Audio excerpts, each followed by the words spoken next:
11 de septiembre de 1297. En un puente estrecho sobre el río Forth, en Escocia, un ejército de campesinos harapientos se enfrenta a la máquina militar más poderosa de Europa. Los ingleses tienen caballería pesada, arqueros profesionales y superioridad numérica abrumadora. Los escoceses tienen lanzas, furia y un líder brillante llamado William Wallace.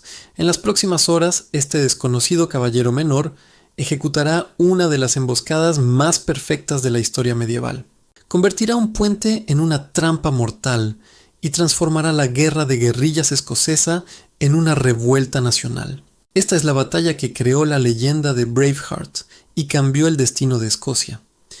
Bienvenidos a Stirling Bridge, donde la táctica venció a la fuerza bruta y donde nació un héroe. Para entender Stirling Bridge, debemos retroceder un año.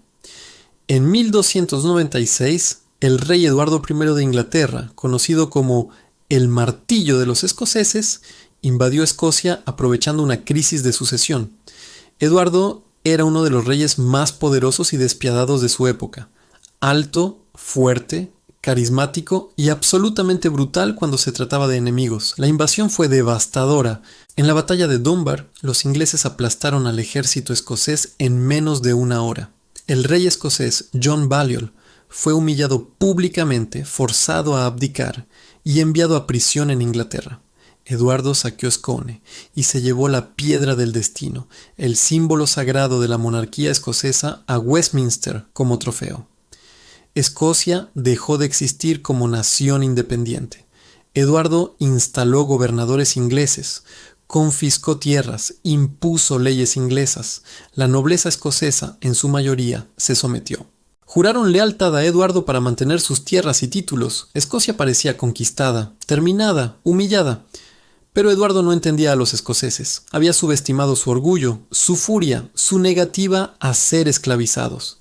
En todo el país comenzaron a surgir rebeliones, pequeñas al principio, ataques a guarniciones inglesas, emboscadas a recaudadores de impuestos, castillos incendiados en la noche. Y entre estos rebeldes, un hombre comenzó a destacar: William Wallace. Wallace era un enigma. No era un gran noble, era un caballero menor, posiblemente hijo de un pequeño terrateniente. Las fuentes históricas sobre su vida temprana son escasas y mezcladas con leyenda, pero sabemos algunas cosas con certeza. Era grande, probablemente más de 1,90 metros en una época donde el hombre promedio medía 1,65 metros. Era fuerte, carismático y tenía un odio ardiente hacia los ingleses. La leyenda dice que los ingleses habían matado a su padre, posiblemente también a su esposa. Fuera cierta o no, Wallace tenía razones personales para la venganza. Lo que lo hacía peligroso no era solo su fuerza física, sino su mente. Wallace entendía la guerra de guerrillas, sabía que los escoceses no podían vencer a Inglaterra en batallas campales tradicionales. La caballería pesada inglesa los aplastaría. Así que luchó diferente. Emboscadas rápidas, ataques nocturnos, desapariciones en las tierras altas. En mayo de 1297, Wallace atacó la ciudad de Lanark, mató al sheriff inglés William Heselrigg y quemó el pueblo. Fue un acto audaz que inspiró a más escoceses a unirse a él. En semanas, lideraba un ejército de miles, la mayoría campesinos y hombres comunes, no nobles. Otro líder surgió al mismo tiempo: Andrew Moray, un noble del norte que lideraba su propia revuelta. En el verano de 1297, Wallace y Moray unieron fuerzas. Juntos comandaban quizás 7,000 a 8,000 hombres, principalmente infantería ligera armada con lanzas largas, espadas y escudos básicos. Los ingleses decidieron que era hora de aplastar esta rebelión molesta de una vez por todas. Estaba en Francia luchando, así que dejó la reconquista de Escocia a sus comandantes. El ejército inglés enviado al norte estaba liderado por John de Warenne, conde de Surrey, un noble veterano de 60 años, y Hugh de Cressingham, el tesorero inglés en Escocia, un hombre gordo, arrogante y profundamente odiado por los escoceses por sus impuestos brutales. El ejército inglés era formidable. entre 10.000 y 12.000 hombres, incluyendo 2.000 a 3.000 caballeros y hombres de armas pesadamente armados, varios miles de infantería galesa y arqueros. Era un ejército profesional, bien equipado, experimentado. Habían aplastado ejércitos escoceses antes. Esto sería otra masacre fácil. Los escoceses tomaron posición cerca de Stirling, una ciudad estratégicamente vital que controlaba el paso al norte de Escocia. El castillo de Stirling, en manos inglesas, dominaba la región. Pero para llegar a los rebeldes escoceses, el ejército inglés tenía que cruzar el río Forth, y aquí es donde Wallace demostró su genio. El río Forth en Stirling era ancho y profundo, imposible de vadear. Solo había una manera práctica de cruzarlo, un puente de madera estrecho. El puente solo permitía el paso de 2 o 3 caballeros, montados a la vez. Era un cuello de botella perfecto. Wallace posicionó su ejército en las colinas al norte del puente, en un lugar llamado Abbey Craig. Desde allí podía ver todo: el puente, el río, el ejército inglés formando en la orilla sur, y esperó. El 10 de septiembre, los ingleses llegaron a la orilla sur del río. Los comandantes miraron el puente estrecho, miraron al ejército escocés esperando al otro lado, y se dieron cuenta de que cruzar ese puente con el enemigo esperando era peligroso. 2 caballeros escoceses que servían con los ingleses, Richard Lundy y otros, advirtieron a Warren: «Mi señor, si cruzamos ese puente, moriremos. El puente es demasiado estrecho. Los escoceses nos masacrarán mientras cruzamos. Hay un vado río arriba donde podemos cruzar en fuerza». Era un consejo sensato. Había un vado a pocos kilómetros donde la caballería podría cruzar en masa y flanquear a los escoceses. Pero significaba un retraso, una marcha más larga. Hugh de Cressingham, el tesorero gordo, se burló de la idea. Estaba pagando este ejército de su propio bolsillo, y cada día costaba una fortuna. ¿Perder un día más? ¿Gastar más dinero en estos rebeldes campesinos? ¡Ridículo! Son un atajo de harapos con palos. Los aplastaremos. Crucemos ahora. Warren, cansado y no particularmente brillante, estuvo de acuerdo. Después de todo, ¿qué podían hacer unos campesinos escoceses contra la caballería inglesa? Ordenó que el ejército cruzara el puente. Fue la peor decisión de su vida. La mañana del 11 de septiembre amaneció con niebla sobre el río. Los ingleses comenzaron a cruzar, la caballería pesada primero, luego la infantería. Pero el puente era tan estrecho que el cruce era dolorosamente lento. Solo podían pasar 2 o 3 caballos a la vez. Tomaba horas mover un ejército completo. Wallace esperó. Desde su posición en Abbey Craig, observaba como un halcón. Vio a los primeros caballeros cruzar. Vio a cientos más seguir. Vio la línea estirada a lo largo del puente como una serpiente vulnerable. Y esperó. Los ingleses seguían cruzando. Quizás 5.000 hombres habían cruzado al lado norte cuando Wallace finalmente dio la señal. Las trompetas escocesas sonaron. El ejército rebelde bajó corriendo de las colinas, gritando gritos de guerra gaélicos que helaban la sangre. El objetivo de Wallace no era todo el ejército inglés, era la cabeza del puente. Un grupo de escoceses, probablemente liderados por el mismo Wallace, corrió directamente hacia el extremo norte del puente y lo cortó, atrapando a los ingleses que ya habían cruzado. La trampa estaba cerrada. Los 5.000 ingleses que habían cruzado al lado norte ahora estaban aislados, con el río a sus espaldas y miles de escoceses furiosos cargando hacia ellos. No podían retirarse porque el puente estaba cortado o bloqueado. No podían recibir refuerzos por la misma razón. Y no tenían espacio para maniobrar.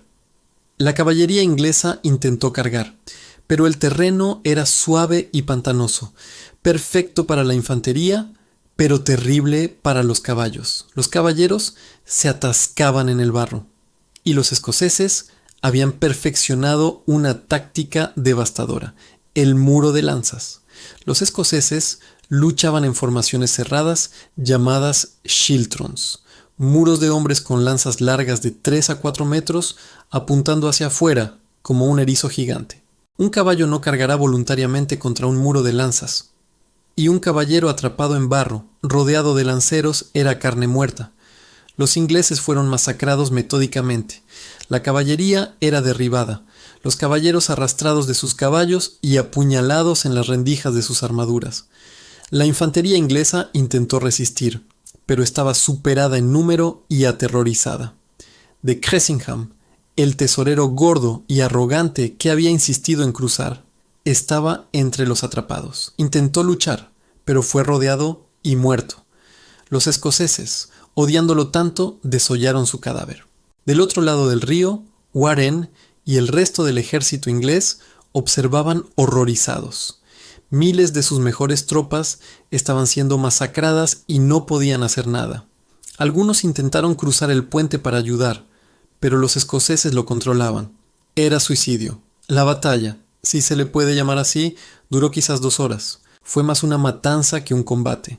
Los ingleses atrapados en el lado norte fueron aniquilados casi por completo. Entre 5.000 y 6.000 hombres murieron, incluyendo cientos de caballeros nobles. Entre los muertos estaba el comandante en jefe inglés Marmaduke Twenge. No, espera. Twenge fue uno de los pocos que logró escapar nadando el río con su caballo en una hazaña de valentía desesperada. Andrew Moray, el cocomandante escocés, resultó gravemente herido en la batalla y moriría de sus heridas semanas después. Pero los escoceses habían ganado una victoria total.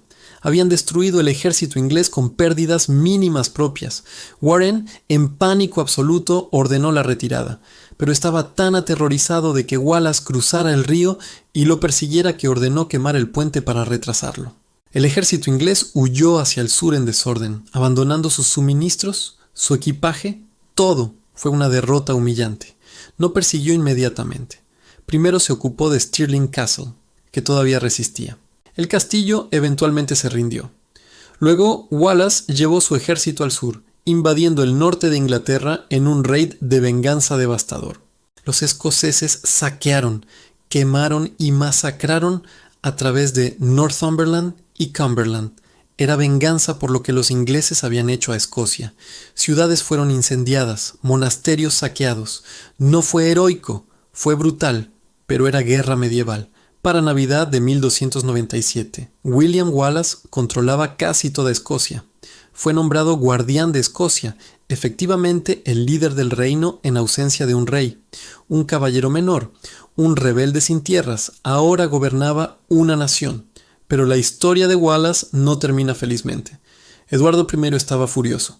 Stirling Bridge lo humilló públicamente. En 1298, Eduardo mismo lideró un ejército masivo a Escocia. En la batalla de Falkirk, los ingleses aplastaron al ejército escocés. La táctica del Shiltron, que había funcionado perfectamente en Stirling, falló en campo abierto contra los arqueros largos ingleses. Wallace tuvo que huir, convirtiéndose nuevamente en un fugitivo. Luchó durante años más en una guerra de guerrillas, pero su poder estaba roto. En 1305 fue traicionado por otros nobles escoceses, capturado y llevado a Londres. Eduardo I lo ejecutó de la manera más brutal posible. Wallace fue arrastrado por las calles, ahorcado hasta casi morir, reanimado, castrado, destripado mientras aún vivía, decapitado y descuartizado. Su cabeza fue colocada en un palo en el puente de Londres. Sus extremidades fueron enviadas a 4 ciudades escocesas como advertencia. Eduardo pensó que había aplastado la rebelión escocesa para siempre, pero Wallace se convirtió en un mártir. Su muerte inspiró a otros a continuar la lucha. 8 años después, Roberto Bruce lideraría a Escocia a la independencia en Bannockburn. Stirling Bridge demostró que un ejército más débil, con mejor táctica y liderazgo, podía vencer a una fuerza superior. Wallace usó el terreno brillantemente, convirtió un puente en una trampa mortal y tuvo la paciencia de esperar el momento perfecto para atacar. Militarmente es estudiada como un ejemplo perfecto de cómo explotar un cuello de botella. Pero más que eso, Stirling Bridge se convirtió en un símbolo de resistencia contra la opresión, de cómo los comunes podían derrotar a los nobles, de cómo el coraje y la inteligencia podían vencer al poder. William Wallace murió horrible y dolorosamente, pero su victoria en Stirling Bridge vivió. 700 años después, Mel Gibson lo inmortalizó en Braveheart, aunque con muchas libertades históricas. Hoy, una torre masiva se alza en Abbey Craig, el monumento nacional de Wallace, visible a kilómetros de distancia. Stirling Bridge fue más que una batalla. Fue el día en que Escocia se negó a morir, el día en que un caballero menor venció a un imperio, el día en que un puente se convirtió en el escenario del triunfo imposible. Y todo porque William Wallace tuvo la paciencia de esperar el momento perfecto. Si te gustó el video, dale like y suscríbete.